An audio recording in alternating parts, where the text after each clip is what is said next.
Media Center Ukraine Odesa continues its work, and during the next half an hour, we'll discuss fake elections that Russian occupiers want to organize on the temporarily occupied territories. Our speakers are Vira Yastrebova, Attorney Director of the NGO Східна правозахисна група, Pavlo Lysansky, the Director of the Institute for Strategic Research, and Ella Mamontova, the Doctor of Political Sciences.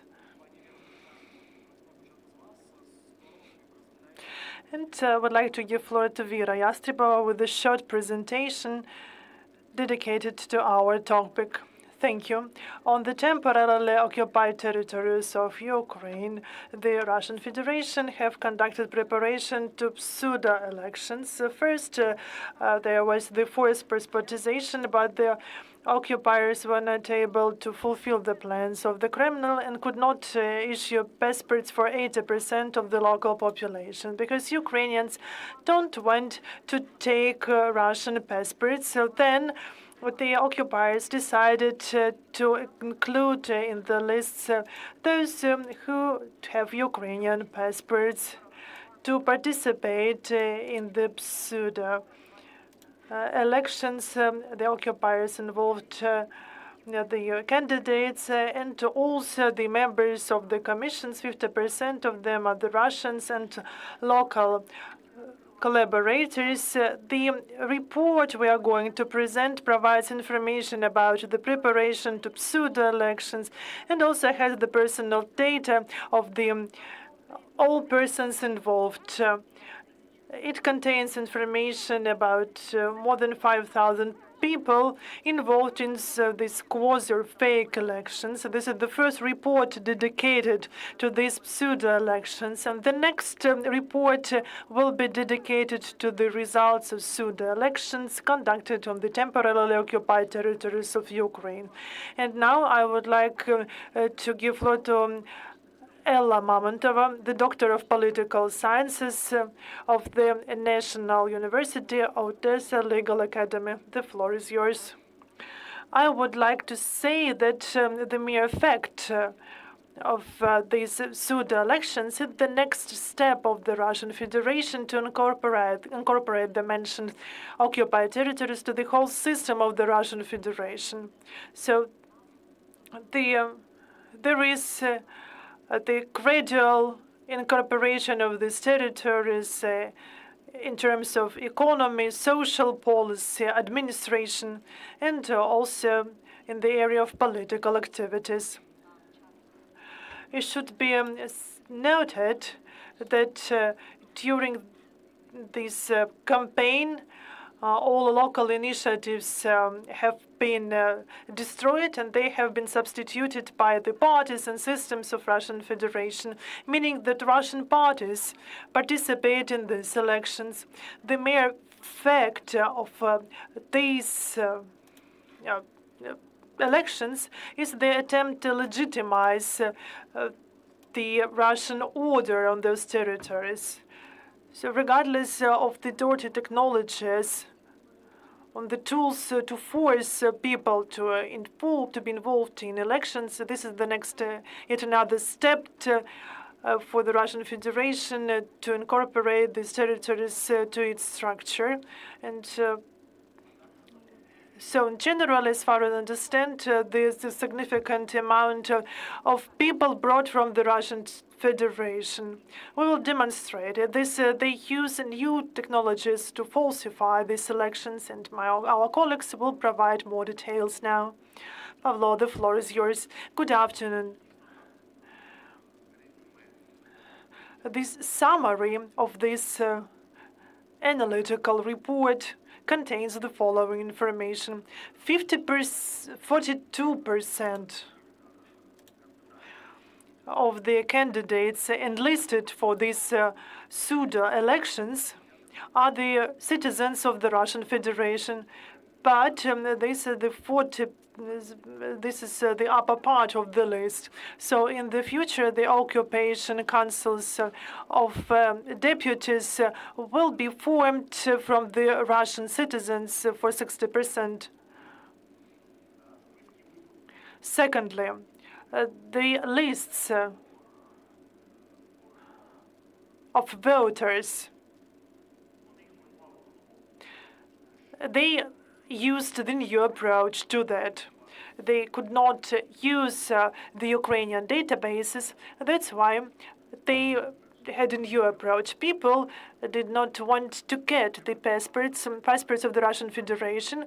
And there was the task of the Kremlin by the 1st September 2022 to grant Russian passports to 80% of population on the temporarily occupied territories of Ukraine. But they failed because people don't want to get Russian citizenship. That's why the Kremlin allowed to involve people with Ukrainian passports to these elections. So even with the driving licenses granted and issued by Ukraine. As for the list of voters, if people refused to be included in this list of voters, they could be detained. We have also identified the organizers of political campaigns, and they are also included in this report. And so they started providing passports to Middle Asia, and they started including in the votes of the representative of occupation law enforcement bodies, this is the Russian Guard, FSB, that have been sent on their missions to Ukraine. The military was also included in the voters list. And in generally, as of today, more than 50% of the voter lists include Russian citizens that have never lived on the temporarily occupied territories of Ukraine. What does it mean? These elections are organized by the administration of the Russian president, political scientists from the Russian Federation.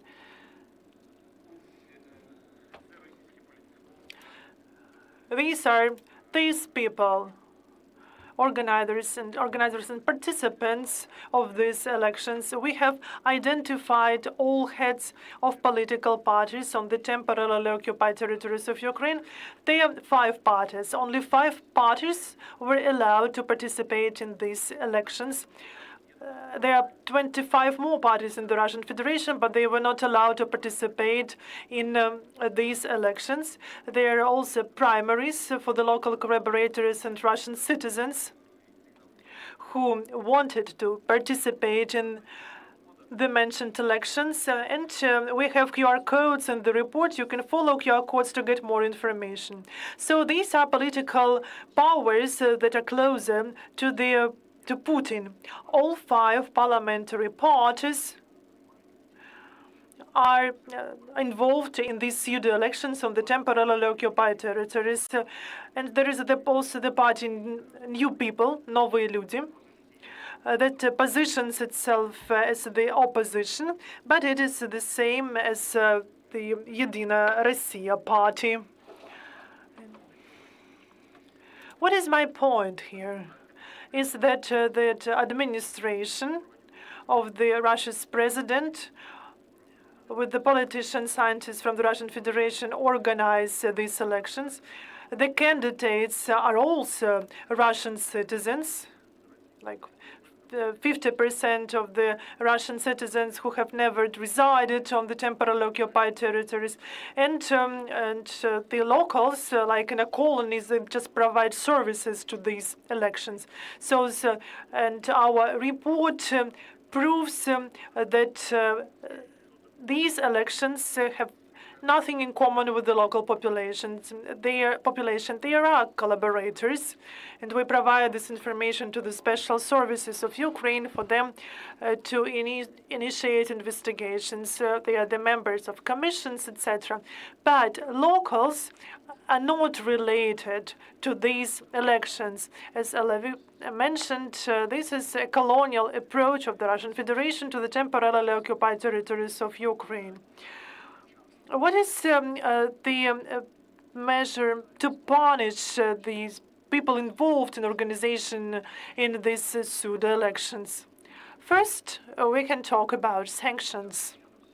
Sanctions for citizens of the Russian Federation, political scientists, etc. But Ukrainian law enforcement bodies can use this data according to the criminal code of Ukraine. That if there is information about criminals in mass media, they can be included in the general investigation registered. And this report, we provide all personal data of people involved in these pseudo elections, including their telephone numbers, place of residence, etc. This information can be used to initiate investigation.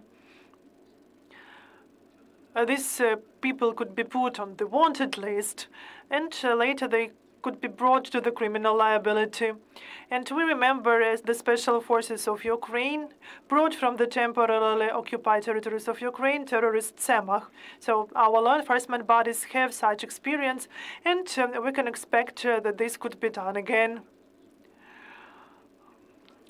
When the dictatorship regime of Kremlin collapses, I think that there could be investigation against these people, and I'm sure that Ukraine will require to provide all these people because they are criminals. There is the crime against Ukraine and the state of Ukraine. What about those Ukrainians who are going to vote in these elections? Because we cannot say, will they be forced or will they do this voluntarily? How law enforcement bodies of Ukraine can respond to that? That not the relevant investigators will be responsible for establishing facts. Criminal liability is individual. All cases should be considered by a case-by-case format. I would like to remind you that there is experience of bringing to liability and the judicial practice with regard to Ukrainian citizens who participated in referendum in 2014.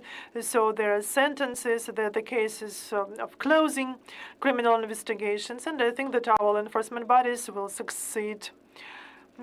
You mentioned that those Ukrainians who refused to participate in these elections are detained. Do you have information about how many Ukrainians have been detained because of that?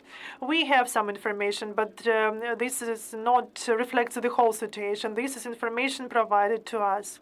As of Sunday, 27 persons were detained.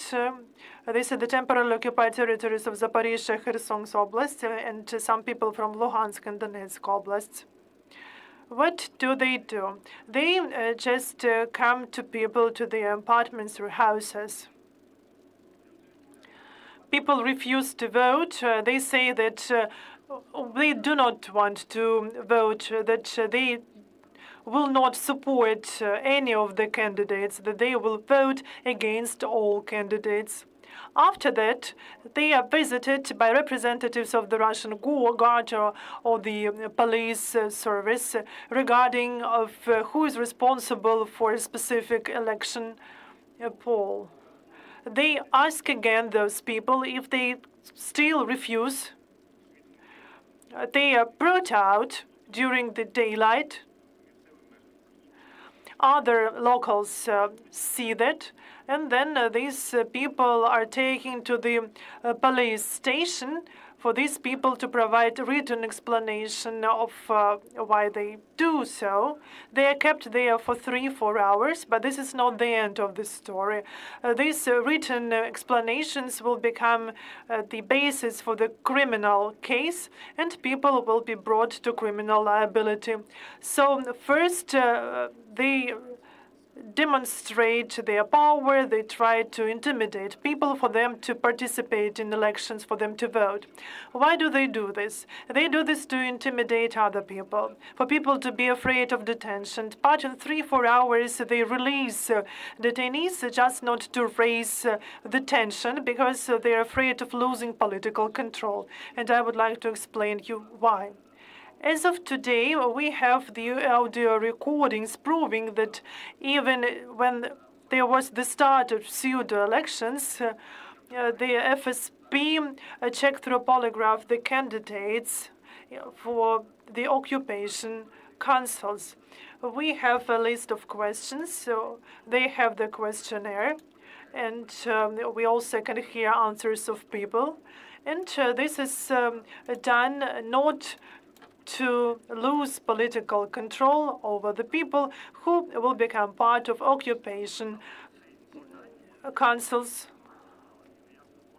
But, as it has already been mentioned by my colleague Vira Yastrebova, this information will be added to the report, the second report about the results of elections. So now we're talking about preparation, but the next report will contain details about intimidation, about tools they use, etc.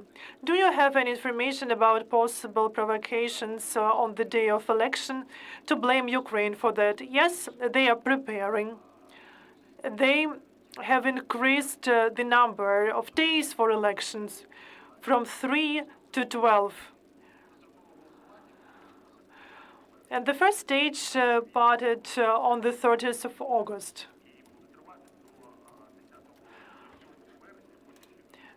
This is the primaries, and on the 7th, 8th, and 9th of September, they will continue.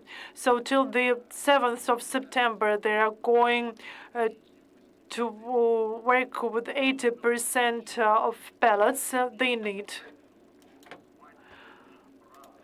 And the members of the commissions involved in these primaries, they could issue ballots in the amount they need, all these bulletins.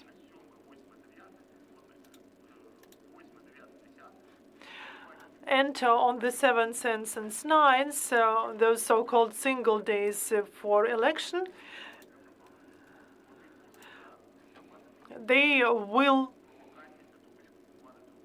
organize some provocations to blame Ukraine for shelling during these 3 days. But actually, they will have finalized these elections using these premature elections. They are also extraterritorial election stations. So these are the stations on the territory of the Russian Federation, and they have been made for the people deported from the temporarily occupied territories of Ukraine and those who are residing now in on the territory of the Russian Federation. And there are separate stations for them that they will vote, and their votes will be added to the votes of people voting on the temporarily occupied territories of Ukraine. Using this map, we can see the districts where Ukrainians have been deported. And we just mapped everything. So one of the possible provocations that could be organized by Russians, so this is the shelling of stations, yes, to blame Ukraine for killing people. And actually, they planned everything by themselves. And but actually, they have the plan for these pseudo elections. I have a question to Ella. After these elections, how the political life on the temporarily occupied territories could be changed? What is the main objective of occupants? There are several answers. First of all, the date of elections. These are elections to local authorities. These are representative bodies that will have representatives of Russian parties after elections. I would like to emphasize once again that there are no local initiatives involved in these elections. So the first result is the establishment of colonial administrations, because the power will be in hands of representatives of Russian parties. And these local elections that are organized together with general elections in Russia means that they are going to include this space to the general cultural, political, religious environment of the Russian Federation. This means that they will try to integrate the population on the temporarily occupied territories of Ukraine. This means that we are losing these territories. Have you examined the slogans of the parties on the occupied territories? This is the unity with Russia, Russia forever. We are brothers. We've seen it in Kherson already.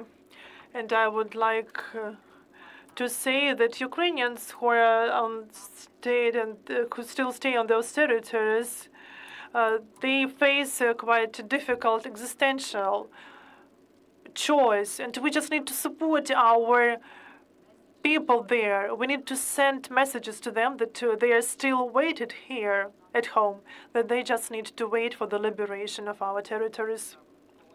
Thank you. Are there any questions from the floor, from our colleagues here? What is the international political result Russia expects through these elections? Will these elections will be legitimized by international foreign observers? If you allow, I will answer the question. It's Russian and Ukrainian language, because the question was in Russian. That's why I just wanted to specify it. So this is the internal political story of the Russian Federation. This is the preparation to the presidential elections in 2024. This is how they train, so to say. And they actually have ordered not to close the headquarters of election campaigns. The Kremlin does not account for legitimization of these elections at the international level. They will try to say that they have 5 million voters, and they will try to say that people support them on the occupied territories, and they will try to convey this message to international partners. For example, in the UN, they will say that 5 million people support them, that saying that these elections shall be taken into consideration for the future, for future negotiations and agreements. This is what the Russian Federation is going to insist on. What was the next question? The question about observers. They involved journalists who work there, the journalists from other countries, and they have issued special documents to them through the civil center. And they believe that these journalists, the foreign journalists, will be considered international observers, and they will say that they will have observers during these elections. Do you have information about these journalists, about outlets they represent, to understand if they're loyal to the Russian Federation? They are loyal to the Russian Federation. All of them work on the occupied territories of Ukraine. They are not independent. There is the pool of foreign journalists who continuously cooperate with the Russian Federation, who support propaganda of the Russian Federation. This report will be included, this information will be included in the second report about the results of the pseudo elections on the temporarily occupied territories. Vira, would you like to add something? I would like to thank colleagues for such comprehensive report, for the questions and answers. If there are no questions, we can stop here. There was information that from the 8th to 9th September, they will just disseminate summons to mobilize Ukrainian citizens. This is possible. These notices can be provided, but there is no sense of this. The law does not work there. There is forced mobilization. They take people and send to the boundary line. They have already mobilized 70% of the population, of the male population in the Donetsk and Luhansk regions. So this is not a democratic Ukraine, like democratic Ukraine. They do not act like we act. They will just capture people and send them to the front line to cover the Russian units, to use them as a live shield. This is how it works there. Thank you very much for joining us today. This is the last briefing for today in the Media Center Ukraine, Odessa. See you tomorrow.